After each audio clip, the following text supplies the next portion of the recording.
नमस्कार दोस्तों, YouTube channel Ravi LLB में आपका स्वागत है। और आज के वीडियो में हम सीआरपीसी के महत्वपूर्ण टॉपिक आपराधिक मामलों का स्थानांतरण, ट्रांसफर ऑफ क्रिमिनल केसेस के बारे में जानेंगे। दोस्तों, ये वीडियो बहुत ही महत्वपूर्ण है, तो वीडियो को अंत तक देखिए। और यदि अभी तक आपने हमारे चैनल को सब्सक्राइब नहीं किया है तो चैनल को सब्सक्राइब कर लीजिए और बेल नोटिफिकेशन को प्रेस कर लीजिए ताकि आने वाले हमारे नए वीडियो मिले आपको सबसे पहले। तो आइए शुरू करते हैं।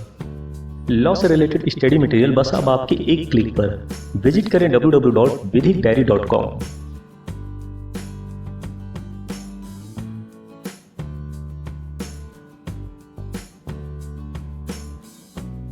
दंड प्रक्रिया संहिता 1973 के अध्याय 31 में धारा 406 से लेकर 412 तक आपराधिक मामलों का स्थानांतरण, ट्रांसफर ऑफ क्रिमिनल केसेस का विवरण दिया गया है, जो सुप्रीम कोर्ट और हाई कोर्ट के केस ट्रांसफर करने के पावर के बारे में बताया गया है। किसी केस या अपील को एक राज्य से दूसरे राज्य में ट्रांसफर करने का अधिकार सिर्फ सुप्रीम कोर्ट के पास है और उसे यह अधिकार दंड प्रक्रिया संहिता की धारा 406 से प्राप्त होता है। यह अध्याय एक न्यायालय से दूसरे न्यायालय में मामलों के अंतरण से संबंधित है। किसी मामले को किसी न्यायालय में अंतरित करने के लिए बहुत सारे कारण हो सकते हैं, जैसे न्यायालय से न्याय न मिलने की आशंका, पक्षकारों की सुविधा, न्याय के हित में अन्य कारण। उदाहरण स्वरूप, सेशन न्यायालय में उसी राज्य के उच्च न्यायालय के न्यायाधीश के निकट संबंधी के विरुद्ध मामला हो तो अन्य राज्य में मामले का अंतरित करना न्याय हित में उचित है। मामलों और अपीलों को अंतरित करने की उच्चतम न्यायालय की शक्ति, धारा 406। जब कभी उच्चतम न्यायालय को यह प्रतीत कराया जाता है कि न्याय के उद्देश्यों के लिए यह जरूरी है कि इस धारा के अधीन आदेश दिया जाए, तब वह निर्देश दे सकता है कि कोई विशिष्ट मामला या अपील एक उच्च न्यायालय से दूसरे उच्च न्यायालय को या एक उच्च न्यायालय के अधीनस्थ दंड न्यायालय से दूसरे उच्च न्यायालय के अधीनस्थ सामान या वरिष्ठ अधिकारिता वाले दूसरे दंड न्यायालय को अंतरित कर दी जाए। जहां अभियुक्त के जीवन को खतरा है वहां अंतरण सही नहीं माना जाएगा। अंतरण के लिए कौन आवेदन कर सकता है? अंतरण के लिए आवेदन भारत का महान न्यायवादी और हितवत पक्षकार आवेदन कर सकते हैं। यदि किसी पक्षकार ने अंतरण के लिए आवेदन किया है तो उसे अपने समर्थन में शपथ पत्र देना होगा। यदि किसी पक्षकार ने अंतरण के लिए आवेदन किया है तो उसे अपने आवेदन के साथ में समर्थन में शपथ पत्र या प्रतिज्ञा करना होगा। आवेदक से दूसरे पक्षकार को प्रतिकार दिलाना। यदि उच्चतम न्यायालय ने अंतरण का आवेदन खारिज कर दिया है और उसकी राय में अंतरण के आधार तुच्छ थे, तो वह आवेदन खारिज करते समय आवेदन को यह भी निर्देश दे सकता है कि वह उस पक्षकार को जिसने आवेदन का विरोध किया था प्रतिकार दे। प्रतिकार की राशि 1000 रुपये से अधिक नहीं होगी। मामलों और अपीलों को अंतरित करने की उच्च न्यायालय की शक्ति, धारा 407।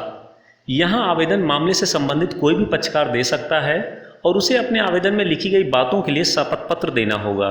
किंतु यदि आवेदक राज्य का महाधिवक्ता है तो उसे शपथ पत्र देने की आवश्यकता नहीं होगी। यदि आवेदक अभियुक्त है तो उसे ऐसा आवेदन देने से 24 घंटे पहले इसकी कॉपी लोक अभियोजक को देनी होगी। उच्च न्यायालय चाहे तो आवेदन पर विचार करने से पहले प्रतिभूत सहित या रहित बंधपत्र मांग सकता है।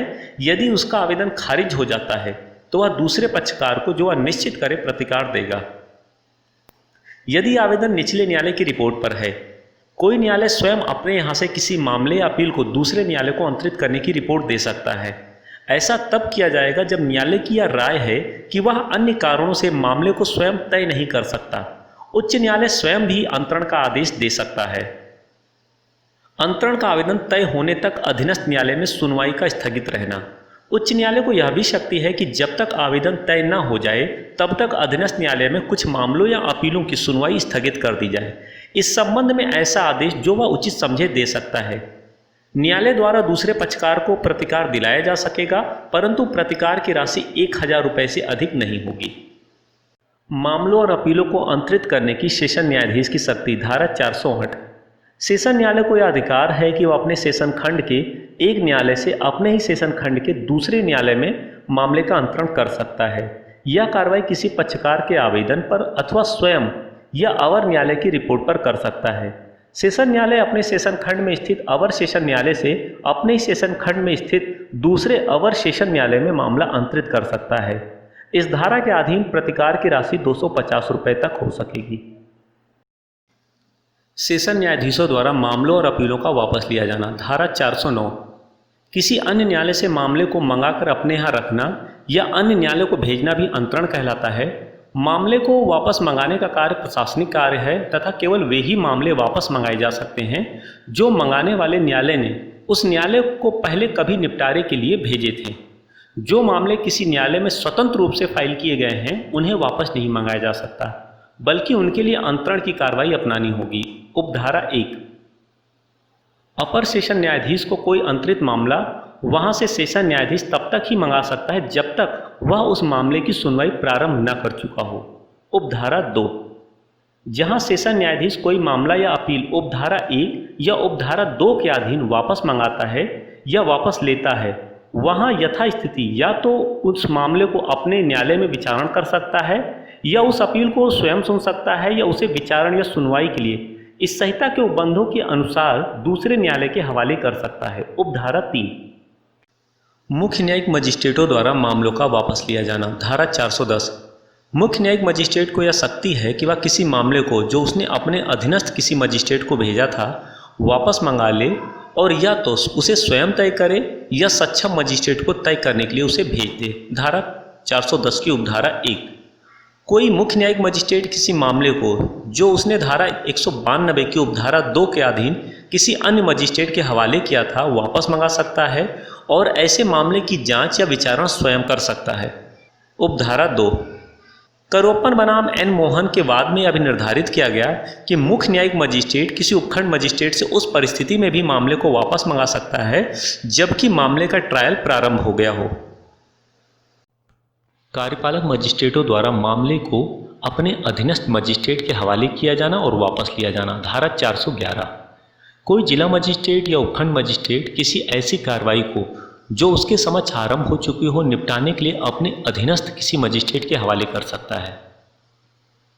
अपने किसी अधीनस्थ मजिस्ट्रेट से किसी मामले को वापस ले सकता है या किसी मामले को जिसे उसने ऐसे मजिस्ट्रेट के हवाले किया हो वापस मंगा सकता है और ऐसी कार्रवाई को स्वयं निपटा सकता है या उसे निपटाने के लिए किसी अन्य मजिस्ट्रेट को निर्देशित कर सकता है। इस धारा के अधीन जिला मजिस्ट्रेट या उपखंड मजिस्ट्रेट को प्राप्त शक्ति व्यापक होने के कारण उनके द्वारा इस शक्ति का प्रयोग अत्यंत सावधानीपूर्वक किया जाना अपेक्षित है। इस शक्ति का प्रयोग केवल तभी किया जाना चाहिए जब ऐसा करना अत्यंत आवश्यक हो तथा न्यायहित में हो। यदि कोई कार्रवाई उपखंड मजिस्ट्रेट के पास लंबित हो तो ऐसी कार्रवाई के अंतरण संबंधी आवेदन को स्वीकार नहीं किया जाना चाहिए तथा सेशन न्यायाधीश द्वारा उसकी सुनवाई नहीं की जानी चाहिए। जहां जिला मजिस्ट्रेट ने किसी मामले को अपने अधीनस्थ किसी कार्यपालक मजिस्ट्रेट को अंतरित किया हो और वह कार्यपालक मजिस्ट्रेट उपखंड मजिस्ट्रेट के भी अधीनस्थ हो तो ऐसी दशा में उपखंड मजिस्ट्रेट उस मामले को स्वयं के पास पुनः अंतरित करने के लिए सक्षम नहीं होगा। कारणों का अभिलिखित किया जाना। धारा 412, जब कभी सेशन न्यायाधीश अथवा मजिस्ट्रेट धारा 408, 409, 410 या धारा 411 के अधीन किसी मामले या अपील को अंतरित किए जाने या वापस लिए जाने हेतु आदेश पारित करता है तो वह इसके कारणों का उल्लेख करने के लिए बाध्य होगा। धारा 368 के अधीन दिए गए आदेश का निष्पादन। धारा 413, जब मृत्यु के दंडादेश की पुष्टि के लिए उच्च न्यायालय को प्रस्तुत किसी मामले में सेशन न्यायालय को उस पर उच्च न्यायालय द्वारा पुष्टि का आदेश या अन्य आदेश प्राप्त होता है तो वह वारंट जारी करके या अन्य ऐसे कदम उठाकर जो आवश्यक हो उस आदेश को क्रियान्वित कराएगा। उम्मीद है दोस्तों आपको ये हमारा वीडियो पसंद आया होगा। यदि वीडियो पसंद आया तो लाइक करें, शेयर करें और कमेंट करें। और यदि अभी तक आपने हमारे चैनल को सब्सक्राइब नहीं किया है तो चैनल को सब्सक्राइब कर लीजिए और बेल नोटिफिकेशन को प्रेस कर लीजिए ताकि आने वाले हमारे नए वीडियो मिले आपको सबसे पहले। तो मिलते हैं एक नए वीडियो में, तब तक के लिए नमस्कार।